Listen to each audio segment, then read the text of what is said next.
Hey guys, and welcome back to the Super Kai Guide channel. In today's video, I will be reviewing both CGSULIT SC204, which is this one right here, as well as the SC301 code readers, and see what extra functionality the more expensive model offers. I'll go over all of the features of the SC204 and then talk about the extras that you get with the SC301. I have reviewed the much more expensive model from this company before, and I was really impressed with it. But what can you really get for $35 or $42? Let's find out. Now let's take a quick look at the packaging and see what they're advertising here. So this less expensive one, it just tells you that it's an OBD2 and EOBD code reader. All right, cool. One-click update, very nice. We have the features here in the back. So what can this do? Well, you can read generic OBD2 codes as well as erase them, read live data streams, view freeze data, and check IM readiness, which tells you if your vehicle will pass emissions. You can also do onboard monitor test and test components if the vehicle supports it.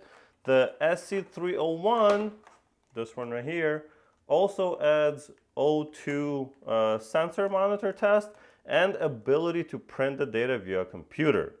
So let's open these up, take a closer look, and then go into the car and plug them in. Now that both of them are out of the package, let's see what you get. You get your warranty cards, so you fill those out and send them out. Get 1 year warranty, nice. Then you get manual for each one, obviously. These are really well written, like step by step for every single thing. This is just one language, but it describes every single step and how to do it. And you also get some specs in here as well. So very nice. Same thing for the more expensive one. Obviously bigger and thicker manual because it does more functionality. All right, let's take a look at the devices themselves. This one, very small. So I think this is going to be the advantage of this one is the size, first of all, right? So if you're just keeping one in your car for the purposes of clearing codes, if something happens, you're going on a trip or you're just driving to work and you don't want, something happens to your car, you need to clear the codes just so you can continue, this will definitely be a good choice. This one is a little bit bigger, but the screen size seems to be about the same. No, this one's a little bit bigger. I think this is probably like a 2.5. This is a 2.8 inch.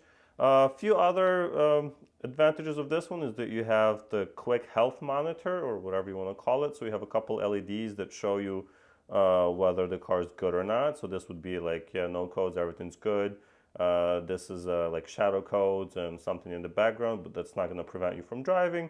And the red one's going to be probably engine light on your car, so that's when the red one will light up. Of course, this one has a few more buttons. We'll see what those are about and if they're useful. Both are made from hard plastic, no rubberized anything, but you also have to remember that these are, like $35 and $42. So very, very inexpensive, but let's see if the functionality is worth the money.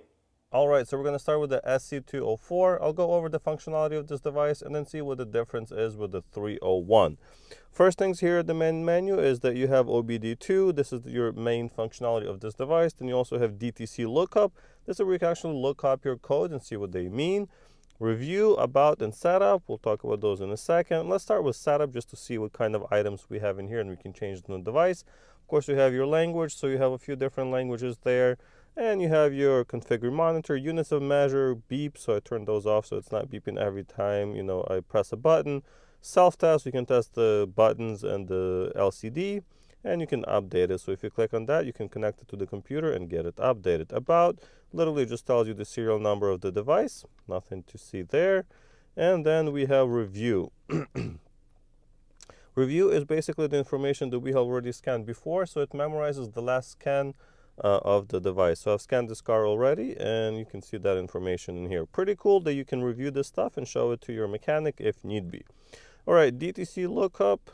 As you can see, you can just enter a different digits and then, well, I just guessed it. Obviously that's not a real code, but if you select the proper code with your actual manufacturer, it will tell you exactly what that is.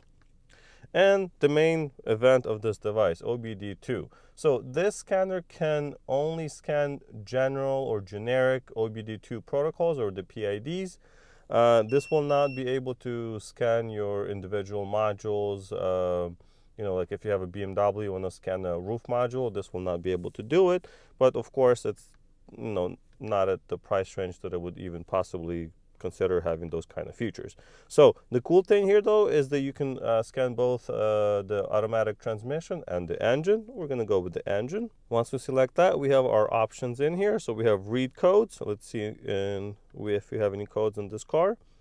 Stored codes, nothing here. Okay, pending codes, nothing there. And then we're going to go on permanent codes, nothing there. So this car is obviously fine, but it's very cool that you get to see 3 different options. And, you know, if you have codes that are stuck in the system, you can see those in there as well. And not only that, you can erase them as well.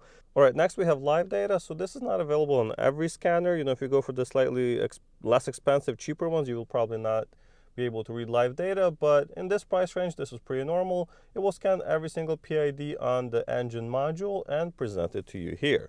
So as you can see, there's quite a few of them on this car. This is a newer 2019 car, so there will be a lot of different PIDs. We can also record data and play it back, so that's very nice. Like I said, you can show it to your mechanic or something like that.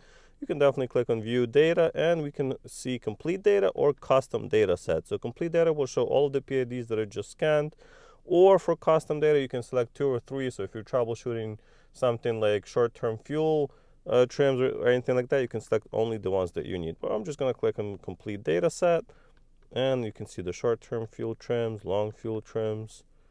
You have your, you know, RPM. So if I rev it up, see how quickly it reacts. Pretty quick right there. So you can see it changing. You have your map sensor, pressure. A lot of different information here that's very useful. And of course, if you don't know what some of this mean, you can easily Google it and it will tell you exactly what those are. Okay, and then once you click, if you click on one of them, it will graph that for you. So that's very cool as well. It does have graphing capabilities. So I think if we go to RPM, this will be a better representation of that. So I'm going to click OK. So there you go. Very cool. For such an inexpensive device, this works really well. All right, I'm going to go back. Let's see what else we can find in here. So we have freeze data or view freeze frame. This will only have information in it if your car has issues with emissions. It will record that data so you can play it back and see what the issue was. This one's obviously fine. IM readiness, that's the same as this button, which I will show you in just a minute. Onboard monitor tests. So this also has to do with emissions. A lot of the items in here are concentrated for emissions.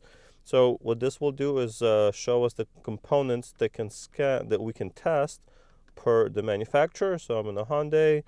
We're going to go to the manufacturer. As an example, let's select misfire in cylinder 1.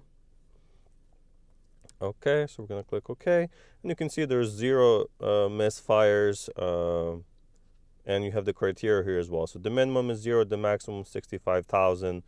Obviously, that's just the max, I think, hash or something like that. But you get the idea. You get your parameters, and then you get your result as well. So if we do fuel system monitor, let's see if that one shows us a better example. Just do that one. Yeah, so right here, the test is 1. The minimum is 0.8 and the maximum is 1.1. So we're right in the middle, which is good. All right, I'm going to go back. Okay, we also have a component test, which this car does not support. And then we have vehicle information. So you have to turn the key off, which I don't want to do at the moment. But basically, it's going to give you like VIN number and different ECU names and things like that. So if you need something like that, you can definitely go there. Now, the last thing on here is the IM button. So I'm going to hit that button, and what it does, it checks for emission testing and tells us if everything's ready or not. So as you can see, all of the devices that are supposed to be ready are ready to go, and this car would pass emissions. Very cool. All right, what I'm going to do now is plug in the other device and see if there's any difference.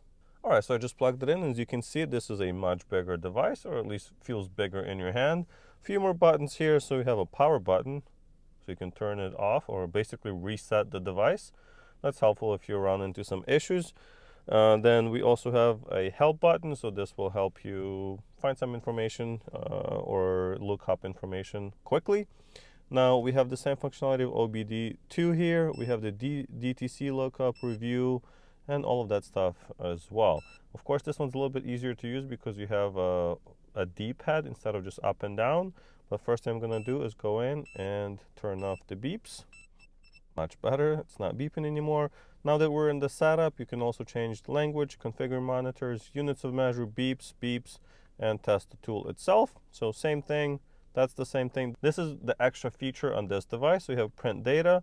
Now, the way it works basically is you save some data as you are, let's say you scan the car, and you can save that data to this location here, and then you plug it into the car, and then you plug it into your computer, where you have to download the software, and it will allow you to print it out. Now we're going to go into OBD2 and see if there's any additional functionality in there. Now, that's one of the cool things that I wanted to mention. That's why we went in here.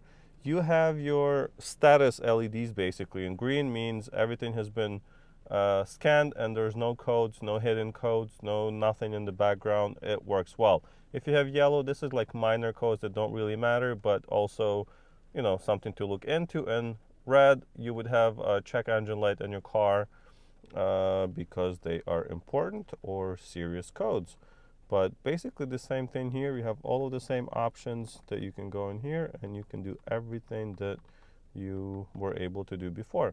And now the last part that I wanted to show you is the IM. It works just the same as on the other one, but it will have the same LED here that shows you, you know, if you will pass emissions or not. So that's pretty cool. A little bit extra functionality. You have slightly bigger screen, a few more buttons, so it's a little bit easier to use, and it's only about $7 more than the other one. But on that note, thank you guys so much for watching. I really appreciate it. If you'd like to purchase either of these, check the links in the description for Amazon and purchase one if you like. If you have any questions, leave your comments down below and I would be happy to answer those. I'll see you guys in the next one.